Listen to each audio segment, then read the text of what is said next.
L'épisode commence par le visage fermé d'Eduardo, un homme dont l'ego vient de subir une blessure profonde. Miguel a osé rejeter son offre de partenariat, préférant la stabilité et la vision d'Alejandro. Pour Eduardo, ce n'est pas seulement une affaire manquée, c'est une déclaration de guerre. Il est convaincu qu'Alejandro a passé ses années à la tête de l'empire familial uniquement pour polir son image et se faire passer pour l'unique cerveau capable de grande réussite, le laissant lui dans une position de subalterne qu'il ne supporte plus.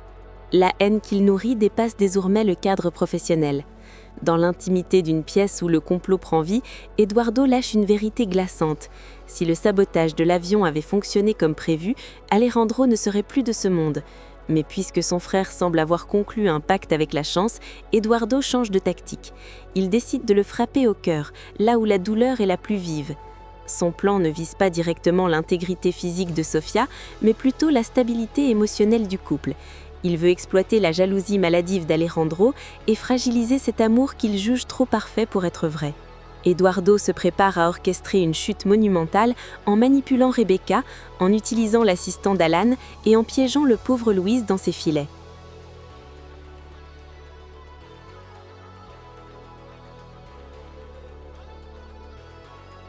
Pendant que ces sombres desseins se trament, Isabella continue de jouer un jeu dangereux.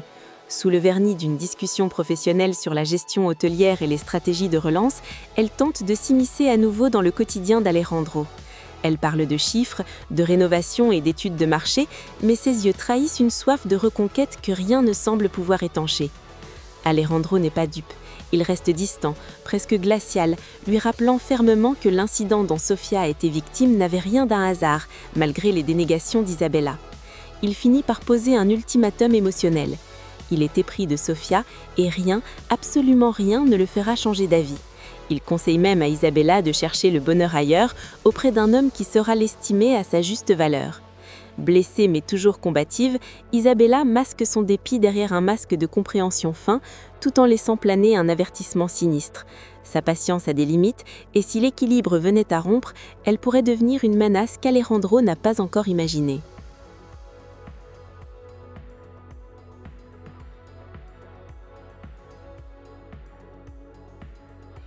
Loin de ses joutes verbales, Eduardo avance ses pions sur un autre terrain. Il se présente comme le sauveur providentiel auprès de Luis, un employé fidèle mais accablé par ses problèmes de santé. Avec une mise en scène parfaitement orchestrée de générosité désintéressée, il lui octroie une somme de 300 000 pesos.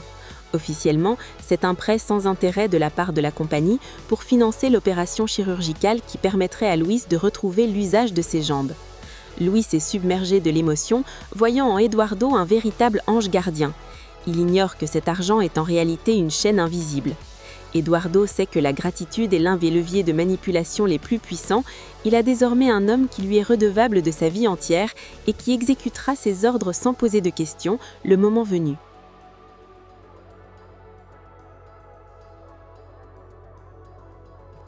Le récit nous entraîne ensuite vers Ernesto, un homme en perdition qui tente de noyer ses remords dans l'alcool. Il débarque au bureau de Vanessa, l'esprit embrumé et le cœur lourd, pour lui crier son amour une dernière fois. C'est la confession désespérée d'un homme qui sait qu'il a tout gâché. Mais Vanessa reste de marbre face à ce spectacle de faiblesse. Elle lui rappelle sèchement que sa lâcheté et son incapacité à faire face aux problèmes ont causé leur perte. Pour elle, il est trop tard pour les déclarations enflammées.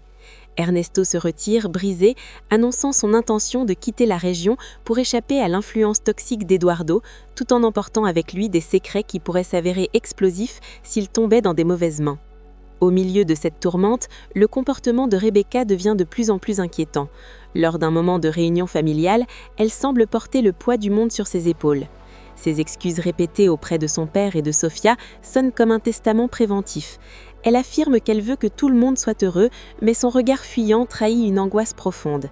Sofia, habitée par un pressentiment, sent que sa sœur est impliquée dans quelque chose de sombre. Elle ne se trompe pas.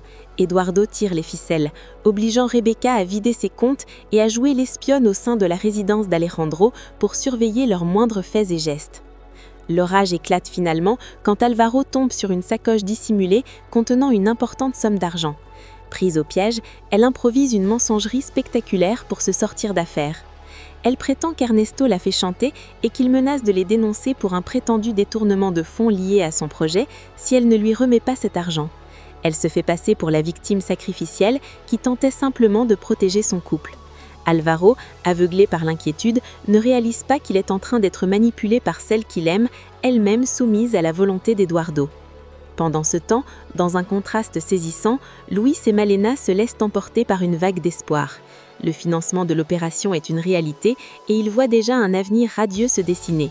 Ils célèbrent ce qu'ils pensent être la fin de leur calvaire, sans se douter que leur bonheur repose sur des fondations mouvantes d'une machination criminelle. À l'autre bout de la ville, Alejandro et Sofia tentent de préserver leur bulle de tendresse. Sofia confie à son époux qu'il est la pièce manquante qui rend sa vie parfaite.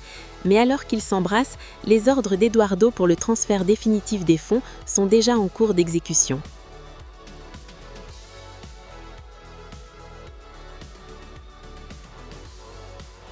Par la suite, le dilemme amoureux de Blanquita, qui se confie à Tommy. Déchiré entre Luis, l'homme bon qui doit s'absenter pour une opération vitale, et Alan, qui vient de faire une entrée fracassante dans son cœur, la jeune femme est perdue. Tommy, avec la sagesse d'un mentor, lui conseille d'écouter son cœur, car dans ce jeu-là, rien ne presse, même si la pression des sentiments se fait sentir à chaque seconde. Mais l'ambiance change radicalement quand nous retrouvons Isabella. Dans un geste qui semble calculé pour racheter son image, elle présente ses excuses à Lucia et Jimena pour l'accident de Sofia, jurant que cela ne se reproduira plus jamais.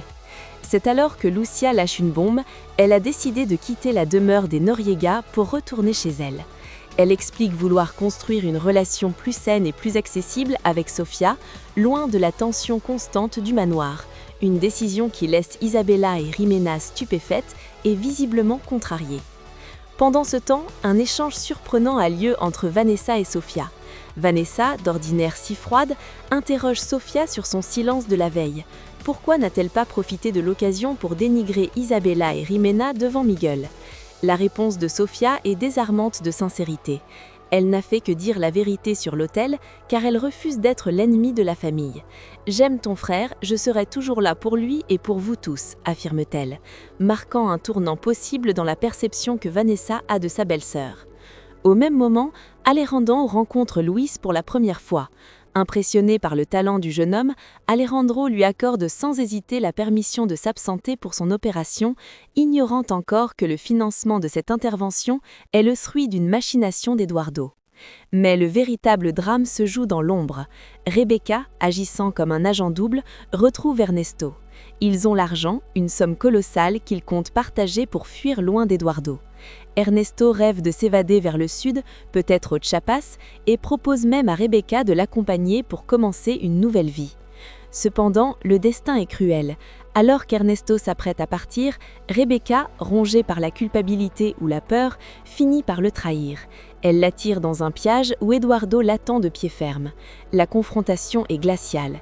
Eduardo, avec ce calme terrifiant qui le caractérise, fait comprendre à Ernesto qu'il sait tout. Les trahisons, les tentatives de chantage auprès des journalistes, tout.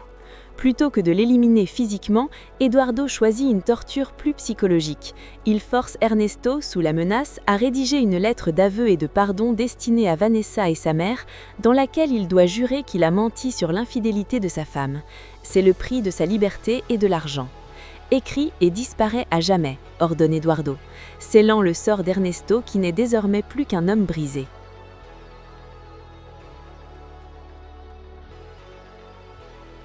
En parallèle, l'intrigue autour de Miguel s'épaissit.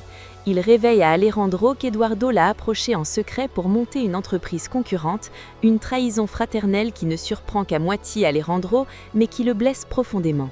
Plus troublant encore, Miguel finit par avouer la vérité sur sa santé, il est bel et bien malade et Sofia est au courant. Il loue la loyauté de Sofia, la qualifiant de femme rare et précieuse, ce qui renforce encore plus l'amour et la confiance qu'Alejandro lui porte. L'épisode se termine sur une note d'inquiétude pour Rebecca. Son père et Sofia l'attendent, mais elle ne vient pas. Son téléphone renvoie directement vers la messagerie.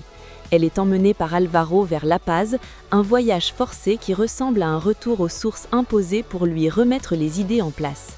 Alors que Vanessa discute avec sa mère d'un possible nouveau bureau pour Ernesto, ignorant qu'il est au point de disparaître, on comprend que le filet d'Eduardo s'est refermé sur ses proies.